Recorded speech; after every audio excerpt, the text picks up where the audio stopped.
اللہ نے تمہیں پیسے دیے ہیں, نئی گاڑی تم نے خریدی ہے, چھوٹے بچے کا جوتا کیوں باندھ دیا آگے تم نے؟ جوتا باندھنے سے اگر یہ ایکسیڈنٹ سے, حادثے سے گاڑی بچ سکتی ہوتی ہے تو پھر پاکستان کے جتنے پی آئی اے کے جہاز ہیں سب پر باندھ دینا چاہیے, سب پہ جوتے لٹکے ہوئے ہوں. عجیب تم نے فلسفہ تراشا. کسی نے جو ہے وہ کالی رنگ کی پٹی باندھ دی نیچے, اس سے اس کو نظر نہیں لگے گی. گھوڑے کے پاؤں کے نیچے جو کھری لگی ہوئی ہوتی ہے, کچھ لوگوں نے اپنے گھروں میں وہ باندھی ہوئی ہوتی ہے کہ اس سے ہمارے گھر کے اندر کوئی مصیبت نہیں آئے گی, کوئی تکلیف نہیں آئے گی. کسی نے ہنڈیا اپنے گھر کے اوپر الٹی رکھی ہوئی ہوتی ہے, یہ ہنڈیا بچا لے گی. اور میاں ہنڈیا کیا بچائے گی تجھے؟ اللہ کے قہر سے کچھ نہیں بچا سکتا. جب تمہارے اوپر کوئی مصیبت نازل ہونی ہے تو کچھ نہیں بچا سکتا. اگر بچنا چاہتے ہو تو پھر اللہ سے استغفار کرو, اللہ تعالیٰ کی تسبیح کرو, اللہ کی تحلیل کرو, میرے حضور پہ درود پڑھو, پھر دیکھنا کہ مصیبتیں ٹلتی ہیں یا نہیں ٹلتی. تو یہ خام خواہ کے رکیے, اور یہ عامل لوگ جو ہیں ان کا تو کام ہی یہی ہے. ان کا کام چلتا ہے لوگ ذوف الاعتقادی میں مبتلا رہے, اور یہ کہہ دیتے ہیں کہ آپ کے خاندان میں ایک منحوس عورت ہے, یہ اس کا کیا ہوا ہے, تو کوئی نہ کوئی منحوس تو پہلے ہی انہوں نے طے کر رکھی ہوتی ہے, فوراً ذہن وہاں جا کلک ہو جاتا ہے. اس کا نون سے نام شروع ہوتا ہے, اس کا کاف سے نام شروع ہوتا ہے, اس کا جیم سے نام شروع ہوتا ہے, تو پورے خاندان میں کسی کا نام کاف, نون یا جیم سے تو شروع ہوتا ہی ہوگا, یا دوستوں میں, تو فوراً ذہن جو ہے ادھر منتقل ہو گیا. اب یہ بابا جی نے بتا دیا ہے, ہاں ہاں ہاں اس نے یہ بات کی تھی, کچھ باتیں یاد آنے لگی. اس کاف سے شروع ہونے والے نام کے ساتھ نفرت پیدا ہو گئی. اس بابے نے نفرت کا کاروبار کیا. اس نے تو 100 روپے 200 روپے لے لیے, لیکن دو انسانوں کے اندر نفرت ڈال دی. اس کا گریبان کل قیامت کے دن پکڑا جائے گا. ان ملنگوں کے پاس, ان ذوف الاعتقادی کو پھیلانے والوں کے پاس کبھی نہ جاؤ. تمہیں مصیبت پڑی ہے, تمہیں لگ رہا ہے کہ شاید میرے اوپر جادو ہے, تو پڑھو نا سورہ بقرہ, جادو جڑ سے اکھڑ جائے گا. 40 دن اپنے گھر میں سورہ بقرہ پڑھو, برکت ہوگی. کہتے ہیں مولوی صاحب 40 دن تو نہیں پڑھی جا سکتی, 2.5 پارے, ہمیں کوئی تعویذ ہی کرتے ہیں. ہم شارٹ کٹ چاہتے ہیں نا, روزانہ صبح 2.5 پارے سورہ بقرہ پڑھے, یہ تو ہم سے نہیں پڑھی جائے گی. تو آپ کوئی تعویذ ہی لکھتے ہیں.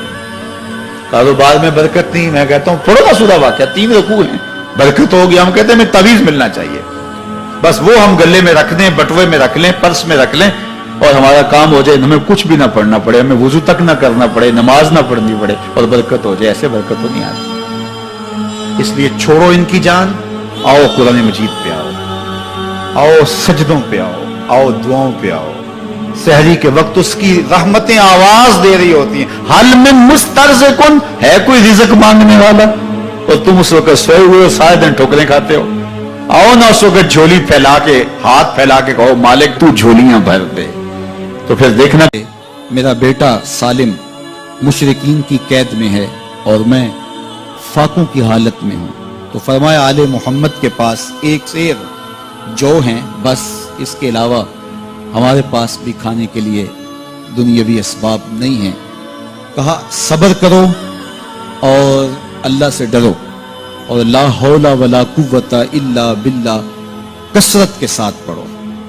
یہ ایسا وظیفہ ہے, ایک حدیث پاک میں آتا ہے کہ یہ 99 بیماریوں کا علاج ہے. اس میں سب سے کم درجے کی بیماری ہم اور غم ہے. یہ دکھوں کا مداوع ہے, مشکلات کا علاج ہے, اور یہ وظیفہ میرے حضور نے بتایا. حضرت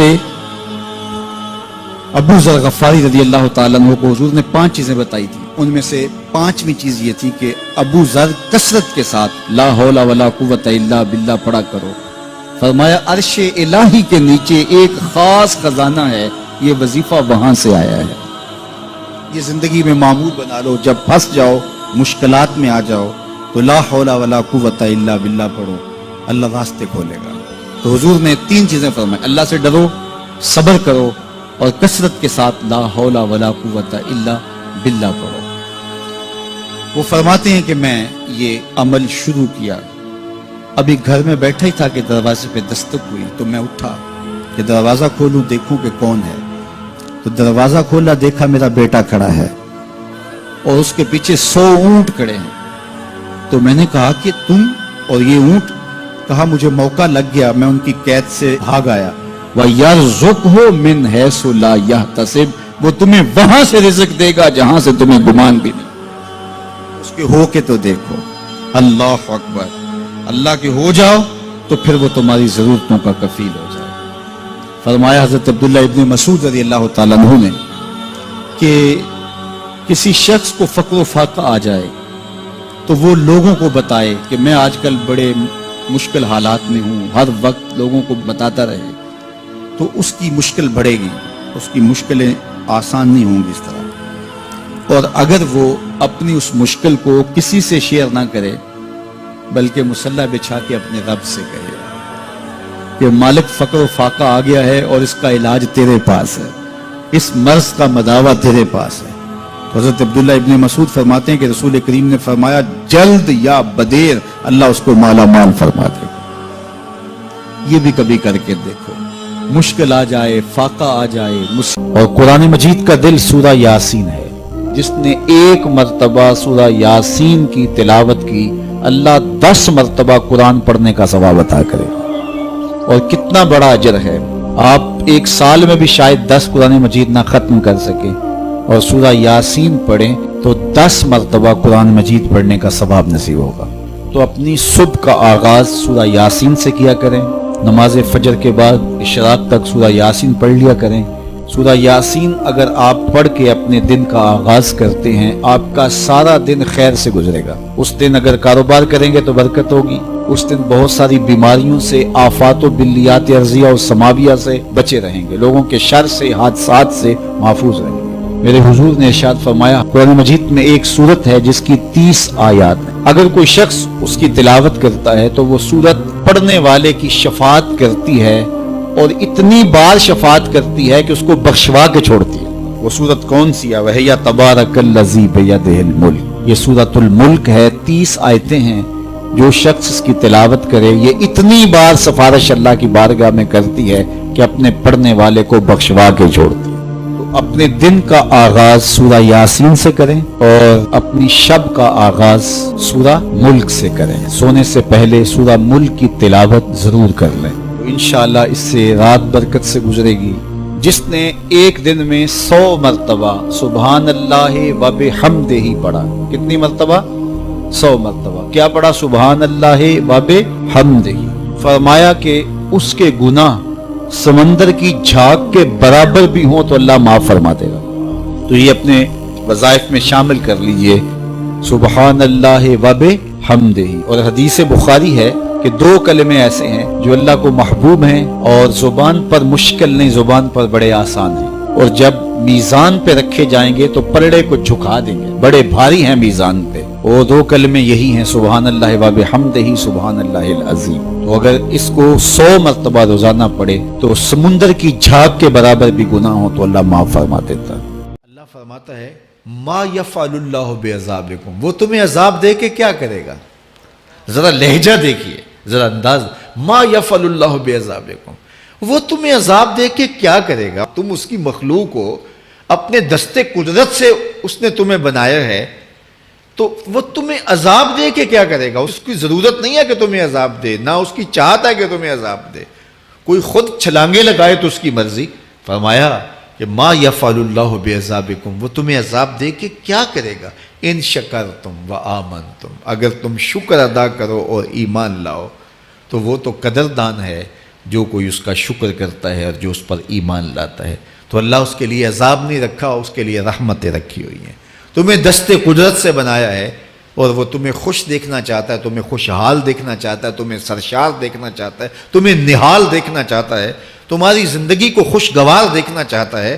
تم نے اپنے آپ کو خود اپنے اعمال کی وجہ سے مصیبتوں میں ڈالا ہے، تو کہا شکر کرنے کی عادت ڈال لو، دیکھنا پھر اللہ تعالیٰ جل شانہ کی رحمتیں تمہارے اوپر کس طرح اترتی ہیں، اس کی نوازشیں تمہارے اوپر کیسے برستی ہیں۔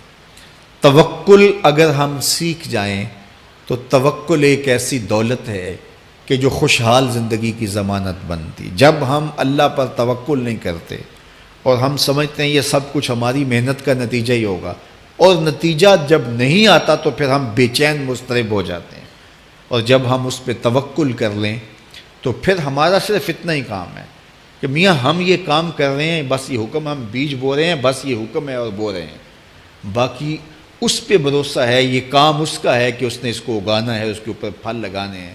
تو جب اس پہ توکل ہو جائے تو بندہ سوکھا رہتا ہے، ورنہ بندہ مشکل میں مبتلا ہو جاتا ہے۔ بسا اوقات ایسا ہوتا ہے کہ بندہ ایک منصوبہ تیار کرتا ہے، اس کا عملی نتیجہ اس کو سامنے نظر آ رہا ہوتا ہے، لیکن نتیجہ بالکل الٹ جاتا ہے۔ سید علی المرتضیٰ فرماتے ہیں میں نے اپنے ارادوں کی شکست سے ہی اپنے رب کو پہچانا ہے، کہ میں ایک منصوبہ تراشتا ہوں کہ یہ اور یوں ہوگا اور وہ ہونا چاہیے، لیکن نتیجہ وہ نہیں آتا، تو کوئی طاقت ہے اس کا جو نتیجہ بدل دیتی ہے۔